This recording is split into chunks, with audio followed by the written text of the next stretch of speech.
ప్రతి ఉదయం దేవుని వాగ్దానం అనే కార్యక్రమానికి ప్రేమతో మిమ్మల్ని ఆహ్వానిస్తుంటున్నాను.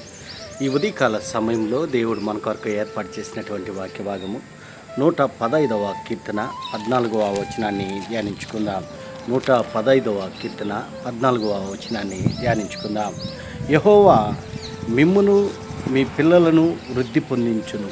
క్రీస్తునందు ప్రియమైన దేవుని బిడ్డలారా, ఈ ఉదయకాల సమయంలో పరిశుద్ధాత్మ దేవుడు మనకిస్తున్నటువంటి వాగ్దానము, యెహోవా మిమ్మును మీ పిల్లలను వృద్ధి పొందించును. ఈ యొక్క వాగ్దానాన్ని దేవుడు మనకును మన కుటుంబాలకును ఆశీర్వాదకరంగాను దీవెనకరంగాను మార్చునుగాక. ఈ యొక్క మాటల్లోని ఆత్మీయ సత్యాలను ఆత్మీయ అర్థాలను మనం గమనించినట్లయితే కీర్తనాకారుడు మరి ఈ యొక్క కీర్తన రచిస్తూ ఈ యొక్క మాటలను మాట్లాడుతూ ఉంటున్నాడు. మరి బహుశా దావీదే ఈ యొక్క కీర్తన రాసి ఉండవచ్చు అని కొందరి అభిప్రాయం. ఏదేమైనప్పటికీ మరి దేవుడు మనకిస్తున్నటువంటి వాగ్దానం, ఆ వాగ్దానాన్ని మనం పొందుకొని ఆ వాగ్దానాన్ని స్వీకరించుకొని ఆ వాగ్దాన ప్రకారము మనము జీవించాలని దేవుని యొక్క చిత్తమైనటువంటిది. అందుకే పైభాగంలో అంటాడు, పిల్లలనేమి పెద్దలనేమి తన యందు భయభక్తులు గల వారిని యెహోవా ఆశీర్వదించును. పిల్లలేమి పెద్దలేమి ప్రతి ఒక్కరు కూడా ఆయన యందు భయభక్తులు కలిగినటువంటి వారిని ఆయన ఆశీర్వదిస్తాడు. ఎవరైతే ఆయన్ను ఆశీర్వదిస్తారో, ఎవరైతే ఆయన యందు భయభక్తులు కలిగి ఉంటారో అటువంటి వారిని ఆయన ఆశీర్వదిస్తాడు, దీవిస్తాడు. ఎందుకనగా ఆయన్ను ప్రేమించేటువంటి వారు ఆయన ప్రేమను పొందుకోగలరు. ఎవరైతే ఆయన్ని ప్రేమించకుండా ఆయన ఆజ్ఞలో గైకొనకుండా ఉంటారో అటువంటి వారిని దేవుడు దీవించడని ఇక్కడ కరాఖండిగా మనం చూస్తూ ఉంటున్నాం. భూమి ఆకాశములను సృజించిన యెహోవా చేత మీరు ఆశీర్వదింపబడిన వారు. మనం ఎలాంటి వారు అంటే భూమి ఆకాశములను నక్షత్రములను సూర్యచంద్ర నక్షత్రములను సృష్టించినటువంటి సృష్టికర్త అయిన మరి దేవుని చేత మనము దీవించబడినటువంటి వారము, సృష్టించబడినటువంటి వారము.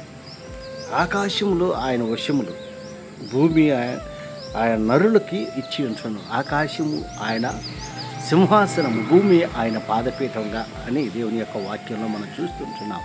ఎవరైతే ఆయన యందు భయభక్తులు కలిగి ఆయన త్రోవల్లో నడుస్తారో అటువంటి వారిని ఆయన ఆశీర్వదిస్తాడు.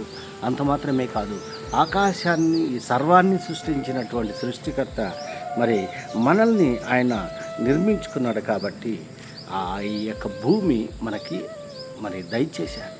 ఆకాశము ఆయన సింహాసనముగా ఉంటున్నది, భూమి ఆయన పాదపీఠముగా ఉంటున్నది. మరి ఇక్కడ మనం గమనించినట్లయితే పిల్లలేమి పెద్దలేమి ఎవరైనా కానీ కూడా ఆయన యందు భయభక్తులు కలిగి జీవించాలని దేవుడు ఇష్టపడుతూ ఉంటున్నాడు. దేవుని యందు భయభక్తులు కలిగినటువంటి వాడు మరి ఆశీర్వదింపబడతారు. దేవుని యందు భయభక్తి కలిగినటువంటి వారు దీవింపబడతారు. క్రీస్తునందు ప్రియమైన దేవుని బిడ్డలారా, దేవుడు మనల్ని సృష్టించాడు ఆయన్ను ఆరాధించాలని, ఆయన్ను మహింపరచాలని, ఆయన్ని ఘనపరచాలని మనల్ని సృష్టించాడు. అయితే ఆయన్ని ఘనపరచకుండా ఆయన్ని మహింపరచకుండా మన ఇష్టానుసారముగా మనము జీవిస్తూ ఉంటున్నాము. అయితే దేవుడు అంటున్నారు, ఎవరైతే ఆయన నుండి భయభక్తులు కలిగి ఉంటారో అటువంటి వారిని ఆయన ఆశీర్వదించారు. అది పిల్లలే కానీ పెద్దలే కానీ వృద్ధులే కానీ ఎవరైనా కూడా ఆయన యందు భయభక్తులు కలిగి జీవించే అటువంటి వారిగా ఉన్నప్పుడు మరి ఆయన ఆశీర్వదించేదానికి ఆయన సంసిద్ధంగా ఉంటున్నాడు. దేవుని ఆశీర్వాదాలు పొందుకోవాలంటే ఆయన యందు భయభక్తులు కలిగి నీవు నేను జీవించినప్పుడు ఆయన ఆశీర్వాదాలు ఆయన దీవెనలు సమృద్ధిగా పొందుకుంటామని ఈ కొద్ది మాటల ద్వారా నేను హెచ్చరిక చేస్తుంటున్నాను. దేవుడి యొక్క మాటలను మరెక్కువగా మీకును మీ కుటుంబాలకును ఆశీర్వాదకరముగాను దీవెనకరముగాను మార్చినగాక.